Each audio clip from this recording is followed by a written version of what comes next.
வணக்கம் மக்களே. நம்ம கார்த்திக் கதையில நவம்பர் 7 இன்னைக்கு என்ன நடக்க போகுது அப்படிங்கறத பத்தி தாங்க இந்த வீடியோல இப்ப நம்ம பார்க்க போறோம். இந்த வீடியோவுக்கு மறக்காம லைக் பண்ணிக்கோங்க. நீங்க லைக் பண்றது தான் எங்களுக்கு அடுத்த வீடியோ போடுறதுக்கு ரொம்பவே இன்ட்ரெஸ்டிங்கா இருக்கும், ஒரு பெரிய மோட்டிவேஷனாவும் இருக்கும்.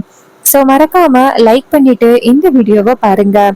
என்ன நடக்குது அப்படின்னு பாத்துக்கிட்டீங்கன்னா, நம்ம ஹீரோ இருக்காருல்ல, அம்மன் சிலைய கொண்டுட்டு வந்துடுறாரு அந்த மூர்த்தி. இதுக்கு காரணம் முத்துவேல் சிவனாண்டி அப்படிங்கிறத ஊர் பஞ்சாயத்துக்கு முன்னாடி சொல்லிடுறாங்க. இது கேட்டதும் அவங்க 2 பேருமே ரொம்பவே அதிர்ச்சி ஆகுறாங்க.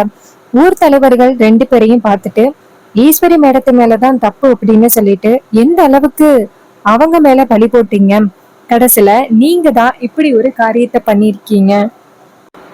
ஈஸ்வரி அம்மா அத்தனை பேருக்கு முன்னாடி எவ்வளவு அவமானப்பட்டுட்டாங்க. பார்க்கவே எவ்வளவு வேதனையா தெரியுமா இருந்துச்சு. உனக்கெல்லாம் கொஞ்சம் கூட இறக்கமே இல்ல.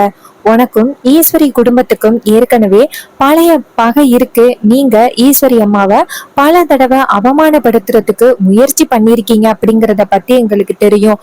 தெரிஞ்சும் இந்த வாட்டி அப்படியெல்லாம் எதுவும் நடந்திருக்காது அப்படின்னு நினைச்சு நீங்க சொன்னதை கேட்டு சாமுண்டீஸ்வரி மேடத்தை நாங்க ஊர் முன்னிலையில பஞ்சாயத்தை வச்சு அவமானப்படுத்தினதை நினைச்சு பார்த்தா எங்க எல்லாருக்குமே ரொம்ப வேதனையா இருக்கு. நீங்க 2 பேரும் எப்பேற்பட்ட ஒரு காரியத்தை பண்ணிருக்கீங்க அப்படின்னு சொல்லிட்டு கேக்குறாங்க. இதை கேட்டதும் முத்து சொல்றாரு, இங்க பாரியா, என் மேல எல்லாம் எந்த வித தப்பும் இல்ல.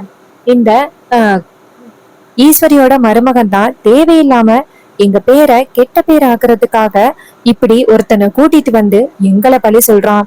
அதுக்கு மூர்த்தி சொல்றாரு, சார் என்ன சார் இப்படி பேசுறீங்க, நீங்க தானே சார் அந்த அம்மன் சிலையை கொண்டாந்து என்கிட்ட கொடுத்து விற்க சொன்னீங்க, அதனாலதான் நானும் அதை வாங்கிக்கிட்டேன், எந்த பிரச்சனையும் வராது அப்படின்னு நினைச்சு, ஆனா கடைசியில இப்ப என் மேல தப்பு சொல்றீங்களா அப்படின்னு ஊர் தலைவர்களை பார்த்து, ஐயா இவங்க தாயா அந்த சிலையை கொண்டாந்து கொடுத்தது, எனக்கும் இதுக்கும் எந்த வித சம்பந்தமும் இல்லை அப்படின்னு. அப்போ ஊர் தலைவர் முத்துவ பார்த்து, அதான் அவனே உண்மை சொல்றான்னு, நீதான் அந்த சிலையை எடுத்த அப்படின்னு, அப்புறம் என்ன போய் சொல்ற அப்படின்னு. அப்போ சரவணன் சொல்றாரு, இங்க பாருங்க சார், அவங்க 2 பேரு மேலதான் தப்பு இருக்கு அப்படின்னு நிரூபணம் ஆகிருச்சு. மூர்த்தியும் சாட்சி சொல்லிட்டாரு. சோ அவங்க 2 பேரையுமே நான் இப்ப கைது பண்ணி கூட்டிட்டு போறேன் அப்படின்னு சொல்ல, ஊர் தலைவர் சொல்றாரு, சரிங்க ஐயா, ஈஸ்வரி அம்மா மேல இவ்வளவு பெரிய பழி போட்ட இவங்க 2 பேரையும் கூட்டிட்டு போங்க அப்படின்னு சொல்ல, அவங்க 2 பேரையும் அதிகாரிங்க கைது பண்ணி கூட்டிட்டு போறாங்க. சந்திரா இத பார்த்துட்டு ரொம்பவே அதிர்ச்சி ஆகுறாங்க. நம்ம எந்த வகையில திட்டம் போட்டாலும் இவன் ஏதாவது ஒரு வகையில எப்படியாவது முறியடிச்சிடறானே அப்படின்னு சந்திராவுக்கு கோபமா இருக்கு. அப்போ ஈஸ்வரி ஊர் தலைவர்களை பார்த்து, ஆரம்பத்திலேயே நான் உங்ககிட்ட என்ன சொன்னேன், எனக்கும் இதுக்கும் எந்த வகையிலையும் சம்பந்தமே இல்லை அப்படின்னு சொன்னேன், ஆனா நீங்க யாருமே கொஞ்சம் கூட கேட்கவே இல்லை அப்படின்னு. அப்போ பரமேஸ்வரி சொல்றாங்க, என் மருமக சொல்றது சரிதான், என் மருமக எவ்வளவு சொன்னா இந்த சிலைய நான் எடுக்கல அப்படின்னு எவ்வளவு உங்ககிட்ட கேட்டா, ஆனா நீங்க யாருமே கொஞ்சம் கூட அவ பேச்ச மதிக்கவே இல்லை. ஆனா இப்ப மட்டும் அவள் கிட்ட மன்னிப்பு கேட்காம நீங்க பாட்டுக்கும் கூட்டத்தை கலைக்கிறீங்க. இந்த ஊர் மக்கள் சேர்ந்து என் மருமக கிட்ட மன்னிப்பு கேட்கணும்.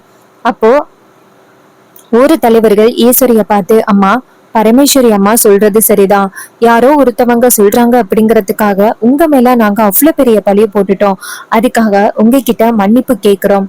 ஈஸ்வரி சொல்றாங்க, பரவாயில்ல விடுங்க, ஏதோ நடந்தது நடந்து போச்சு, சந்தர்ப்பங்களும் சாட்சிகளும் எனக்கு எதிரா இருந்ததுனால தானே என் மேல பழி வர மாதிரி ஆகிருச்சு, பரவாயில்ல விடுங்க அப்படின்னு சொல்ல, ஊர் தலைவர்கள் சொல்றாங்க, ஆமாமா எங்களை மன்னிச்சிருங்க அப்படின்னு எல்லாரும் சேர்ந்து ஈஸ்வரி கிட்ட மன்னிப்பு கேட்க, ஈஸ்வரியும் பரவாயில்ல அப்படின்னு சொல்லிட்டு அந்த இடத்துல இருந்து போறாங்க.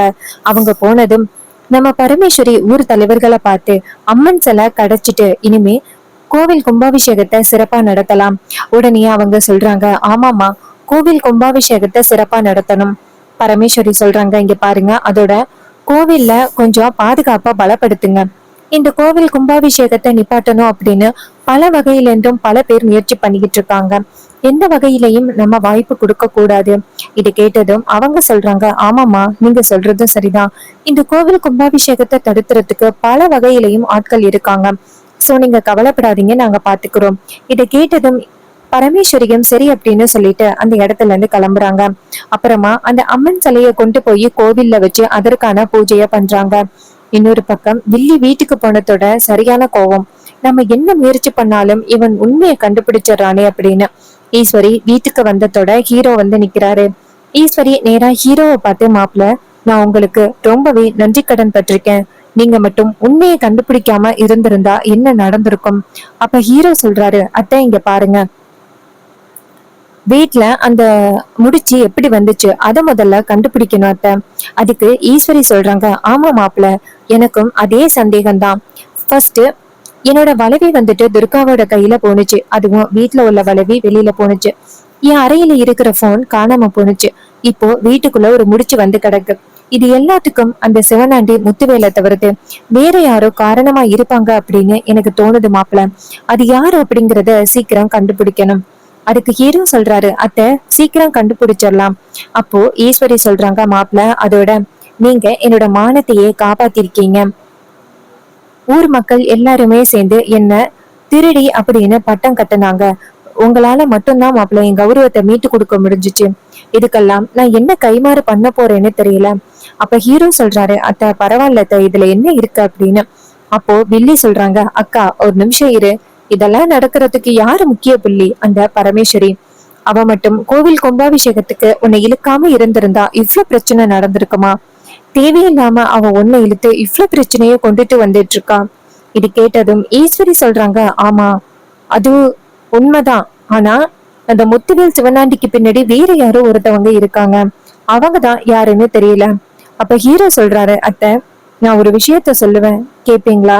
அதுக்கு வில்லி நினைக்கிறாங்க, ஐயோ இவன் நம்மளை பத்தி தான் எதுவும் சொல்றதுக்காக முயற்சி பண்றானோ அப்படின்னு. அதுக்கு ஈஸ்வரி சொல்றாங்க, சொல்லுங்க மாப்பிள்ள. அப்ப ஹீரோ சொல்றாரு, அத்தை எனக்கு என்னமோ இதுக்கு எல்லாத்துக்கும் காரணம் இந்த வீட்டுல உள்ள ஒருத்தவங்க தான் அப்படின்னு தோணுது. அப்போ ஈஸ்வரி கேக்குறாங்க, மாப்பிள்ள நீங்க யார மாப்பிள்ள சொல்றீங்க? உங்களுக்கு இந்த வீட்டுல யார் மேல சந்தேகம் இருக்கு? அப்ப வில்லி சொல்றாங்க, அது சரி அக்கா, இவன் யார பத்தி பேசுறான் அப்படின்னு உனக்கு தெரியலையா?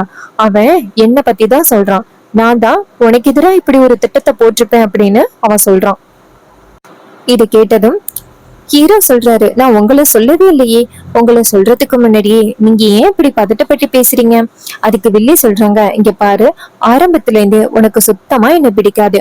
அக்கா கிட்ட இருந்து என்ன பிரிக்கணும் அப்படிங்கறதுக்காக நீ பல வகையில சதி பண்ணிக்கிட்டு இருக்க. அந்த சதியில ஒண்ணுதான் இது. எப்படியாவது என்ன அக்கா கிட்ட இருந்து பிரிக்கணும் அப்படிங்கறதுக்காக நீ இப்படி பண்ற. அதுக்கு ஹீரோ சொல்றாரு, அத்தை இங்க பாருங்க, இன்னும் நான் உங்க தங்கச்சிய பத்தி எந்த வகையிலையும் உங்ககிட்ட நான் சொல்லல.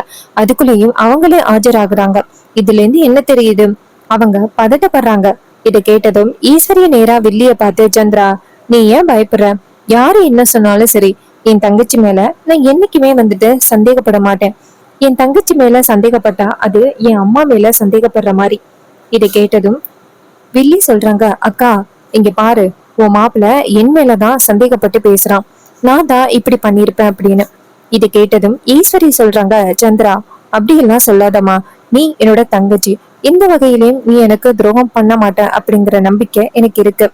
அப்போ ஹீரோ சொல்றாரு, அத்தை இந்த வீட்டுல இருக்கிற போன் காணாம போனது, அப்புறம் அந்த மஞ்ச பை எப்படி வீட்டுக்குள்ள வந்துச்சு, இது எல்லாத்துக்கான ஆதாரம் இப்ப என் கையில இருக்கு.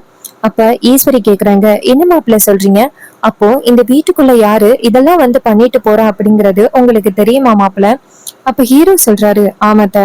இதை கேட்டதும் வில்லி அதிர்ச்சி ஆக்குறாங்க, என்னடா இது, இவனுக்கு தெரியும் அப்படின்னு சொல்றான். எந்த விதத்துல இவனுக்கு தெரியும் அப்படின்னு நினைச்சேன். வில்லி நேரா ஹீரோ கிட்ட, இங்க பாரு, எப்படி தெரியும்னு சொல்லு. அப்ப ஹீரோ சொல்றாரு, போன் காணாம போன போகுது, அத்தை என்ன சொன்னாங்க என்கிட்ட, வீட்டுல ஒரு சிசிடிவி ஃபுட்டேஜ் ஃபிட் பண்ணுங்க அப்படின்னு சொன்னாங்கல்ல. அத்தை சொன்ன மறுநாளே நான் வீட்டுல சிசிடிவி ஃபுட்டேஜ ஃபிட் பண்ணிட்டேன். இது யாருக்கும் தெரியாதுன்னு நினைக்கிறேன். அப்ப ஈஸ்வரி சொல்றாங்க, ஆமா மாப்பிள்ள எனக்கு தெரியாதே. அப்ப வில்லி சொல்றாங்க, என்னது அக்காவுக்கே தெரியாம சிசிடிவியை கொண்டாந்து வச்சிருக்கியா? அதுக்கு ஈஸ்வரி சொல்றாங்க, சந்திரா நான் தான் சந்திரா வீட்டுல சிசிடிவி ஃபுட்டேஜ ஃபிட் பண்ண சொன்னேன். ஏன்னா வீட்டுல பல விஷயங்கள் நடந்துகிட்டு இருக்கு எனக்கு தெரியாம. அது எல்லாத்தையும் கண்டுபிடிக்கணும் அப்படிங்கிற ஒரு காரணத்துக்காக தான் நான் வீட்டுல சிசிடிவி ஃபுட்டேஜ ஃபிட் பண்ண சொன்னேன். இதுல ஏதாவது பிரச்சனையா சந்திரா உனக்கு? வீட்டுல சிசிடிவி வச்சா அது நம்ம எல்லாருக்குமே நல்லது தானே?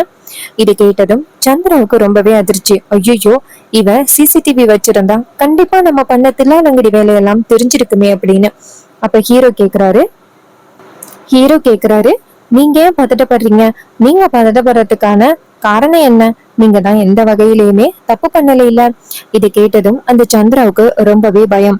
ஐயோ, சிசிடிவி ஃபுட்டேஜ்ல ஒருவேளை நம்மளை பத்தின ஏதோ விஷயம் இருந்துச்சு அப்படின்னா அக்காக்காரி இப்பவே நம்மள இந்த வீட்டை விட்டு துரத்திடுவாளே, அவகிட்ட நம்ம என்ன சொல்லி சமாளிக்கிறது அப்படின்னு ஒரே யோசனையா இருக்கு அப்ப வில்லிக்கு. அப்போ மயிலு சொல்றாரு, அத்தை சிசிடிவிய எப்போ ஃபிட் பண்ணியாச்சுத்த, உங்ககிட்ட விஷயத்த சொல்லல, என்ன நடக்குது அப்படின்னு பாத்துக்கலாம் அப்படின்னு நினைச்சுதான் சொல்லல. ஏன்னா இந்த வீட்டுல ஏதாவது ஒரு விஷயத்த சொல்லிட்டா அந்த விஷயம் ஏதாவது ஒரு வகையில அந்த முத்துவேல் சிவனாண்டிக்கு தெரிஞ்சு போயிருது. அதனாலதான் வீட்டுல சிசிடிவி ஃபுட்டேஜ ஃபிட் பண்ணத நான் சொல்லல. இது கேட்டதும் ஈஸ்வரி சொல்றாங்க, மாப்பிள்ள நீங்க சொன்னது சரிதான், இந்த வீட்டுல என்ன பண்ணாலும் எப்படியாவது அந்த சிவனாண்டி முத்துவேலுக்கு தெரிஞ்சு போயிருது. சோ நீங்க சொல்லாம இந்த சிசிடிவி ஃபுட்டேஜ ஃபிட் பண்ண விஷயம் எனக்கு ரொம்பவே பிடிச்சிருக்கு. அப்ப ஹீரோ சொல்றாரு, அத்தை இப்போ உங்ககிட்ட ஆதாரத்தை காமிக்கலாமா? ஈஸ்வரி சொல்றாங்க, சரிங்க மாப்பிள்ள கொடுங்க, அந்த மஞ்சப்பை எப்படி இந்த வீட்டுக்குள்ள வந்துச்சு அப்படிங்கிறத நான் தெரிஞ்சுக்கிறேன். இதை கேட்டதும் ஹீரோவும் சரிங்கத்த அப்படின்னு சொல்லிட்டு நேரா அவங்க அத்தை கிட்ட அந்த வீடியோவை காமிக்கிறாங்க. அப்ப ஈஸ்வரி அந்த வீடியோவை பாக்குறாங்க. அந்த வீடியோல சந்திரா ஒரு மஞ்சள் கலர் பைய வீட்டுக்குள்ள வீசுறது அப்படியே ரெக்கார்ட் ஆயிருக்கு. இத பார்த்ததும் ஈஸ்வரிக்கு பேரதிர்ச்சி. அப்போ ஈஸ்வரி நேரா அந்த வீடியோவை பார்த்துட்டு சந்திரா கிட்ட, சந்திரா மஞ்சள் கலர் பை உன்கிட்ட இருக்கு, அதை நீ வீட்டுக்குள்ள தூக்கி எறிகிற, எதுக்காக சந்திரா இப்படி பண்ற அப்படின்னு சொல்ல சந்திரா சொல்றாங்க, இல்லக்கா அது சாதாரண குப்பைக்கா, அதான் வீசினேன். ஈஸ்வரி சொல்றாங்க, இத பார்த்தா எனக்கு குப்பை மாதிரி தெரியல, அன்னைக்கு காலையில ஒரு மஞ்சள் பை எடுத்தாங்களா அதே மாதிரிதான் இருக்கு. ஏன் சந்திரா இப்படி ஒரு காரியத்தை பண்ண, உனக்கு என்னதான் வேணும் அப்படின்னு சொல்ல சந்திராவுக்கு ரொம்பவே அதிர்ச்சியா இருக்கு. சந்திரா அவங்க அக்காவை பார்த்துட்டு, அக்கா இதெல்லாம்க்கா நாடகம்க்கா, உன்னையும் என்னையும் பிரிக்கிறதுக்காக இப்படி ஒரு நாடகம் நடந்துகிட்டு இருக்கு, தயவு செஞ்சு யாரு சொல்றதையும் கேட்காதக்கா. இது கேட்டதும் ஈஸ்வரி சொல்றாங்க, நீ எனக்கு இப்படி ஒரு துரோகத்தை பண்ணுவ அப்படின்னு நான் கனவுல கூட நினைச்சு பார்க்கவே இல்லை. உனக்கு நான் அப்படி என்ன பாவம் பண்ணேன்? அம்மாவுக்கு அப்புறம் நீ மட்டும்தான் எனக்கு எப்பவுமே உறுதுணையா இருந்த, ஆனா கடைசியில நீ எனக்கு மறைமுகமா இருந்துகிட்டு இவ்வளவு பெரிய துரோகத்தை பண்ணுவ அப்படின்னு எதிர்பார்க்கவே இல்லை அப்படின்னு சொல்லிட்டு ரொம்பவே சோகமா நம்ம ஈஸ்வரி சொல்றாங்க. அப்ப மயிலு சொல்றாரு, அத்தை இது மட்டும் இல்ல, உங்களுக்கு எதிரா அவங்க பல திட்டங்களை போட்டு உங்களை வந்துட்டு தோற்கடிக்கணும் அப்படின்னு பல வகையில ட்ரை பண்ணிருக்காங்க. இதை கேட்டதும் நம்ம ஈஸ்வரிக்கு ரொம்பவே அதிர்ச்சியா இருக்கு. என் தங்கச்சி எனக்கு இப்படி ஒரு துரோகத்தை பண்ணுவா அப்படின்னு நான் எதிர்பார்க்கல அப்படின்னு. அப்ப வில்லி அவங்க அக்காவை பார்த்து, அக்கா என்ன மன்னிச்சிருக்கா, தயவு செஞ்சு எனக்கு ஒரே ஒரு வாய்ப்பு கொடு, நான் இதுக்கப்புறம் இந்த மாதிரி பண்ண மாட்டேன்க்கா அப்படின்னு சொல்ல. அப்ப ஈஸ்வரி சொல்றாங்க, எனக்கு நம்பிக்கை துரோகம் பண்ண ஒன்ன இந்த வீட்டுல இருக்க வச்சிருக்கணும் அப்படின்னு எனக்கு அவசியமே கிடையாது. உனக்கு யாரு கூட சேர்ந்து வாழணும் அப்படின்னு ஆசையா இருக்கோ அவங்க கூடயே சேர்ந்து போயிட்டு வாழு, என் லைஃப்ல இனிமே என் கண்ணு முன்னாடி வந்துடாதடி அப்படின்னு சொல்லிட்டு ஈஸ்வரி ஆவேசத்தோட பேசுறாங்க. இதையெல்லாம் கேட்டுட்டு ரொம்பவே அதிர்ச்சி ஆகுறாங்க நம்ம வில்லி. அப்ப வில்லி நேரா அவங்க அக்கா பார்த்து, அக்கா என்ன மன்னிச்சிருக்கா, இதுக்கப்புறம் நான் இந்த மாதிரி தப்பு பண்ண மாட்டேன் அப்படின்னு. மயில சொல்றாரு, இங்க பாரு, இதுக்கப்புறம் நீ இந்த வீட்டுல இருக்க கூடாது, இதே மாதிரி அத்தைய கூட காலி பண்றதுக்கு நீங்க பல வகையில முயற்சி பண்ணீங்க அப்படிங்கறது எங்களுக்கு தெரியும். ஆனா அத்தை கிட்ட எங்களால நிரூபிக்க முடியல, அத்தை கிட்ட நிரூபிச்சோம் அப்படின்னா அத்தையால கண்டிப்பா தாங்கிக்க முடியாது, அந்த ஒரு காரணத்துக்காக தான் நான் பொறுமையா இருக்கேன் அப்படின்னு சொல்ல. இதை கேட்டதும் அந்த வில்லி வந்துட்டு முறைச்சுக்கிட்டே அந்த இடத்த விட்டு வெளியில போறாங்க. அப்ப ஹீரோ சொல்றாரு, அத்தை அவங்க உங்களுக்கு பல வகையில துரோகம் பண்ண முயற்சி பண்ணாங்க, அவங்கள உங்க தங்கச்சி அப்படின்னு சொல்றதுக்கு நீங்களே வெக்கப்படணும், தயவு செஞ்சு அவங்களை இனிமே உங்க தங்கச்சின்னு சொல்லாதீங்க, அவங்க உங்களை விட்டு தூரத்துல இருந்தாதான் உங்களுக்கும் நல்லது, உங்களோட வாழ்க்கைக்கும் நல்லது, நம்ம குடும்பத்துல உள்ள எல்லாருக்குமே நல்லது. இது கேட்டதும் ஈஸ்வரி சொல்றாங்க, ஆமா மாப்பிள்ள நீங்க சொல்றது சரிதான், அவளால நான் எவ்வளவு பிரச்சனைகளை அனுபவிச்சிருக்கேன், இப்பதான் மாப்பிள்ள புரியுது, அந்த சிவனாண்டி கூட சேர்ந்து வாழணும் அப்படின்னு நினைச்சா அவ அப்பவே போயிருக்கலாம்ல, அதை விட்டுட்டு இப்படி எனக்கு பின்னாடி எனக்கு இவ்வளவு பெரிய துரோகத்தை பண்ணிருக்காளே அப்படின்னு சொல்லிட்டு ஈஸ்வரி ரொம்ப வேதனையோட பேசுறாங்க. இந்த கதை பிடிச்சிருக்கா? இந்த கதை பிடிச்சிருந்துச்சுன்னா இந்த வீடியோவுக்கு மறக்காம லைக் பண்ணிக்கோங்க, நம்ம சேனலை சப்ஸ்கிரைப் பண்ணிட்டு பக்கத்துல உள்ள பெல் ஐகானையும் கிளிக் பண்ணி ஆல்னு செட் பண்ணிக்கோங்க. அப்பதாங்க அடுத்த வீடியோ போடும் பொழுது உங்களுக்கு நோட்டிபிகேஷன் வரும். பார்க்கலாம். தேங்க்யூ ஃபார் வாட்சிங்.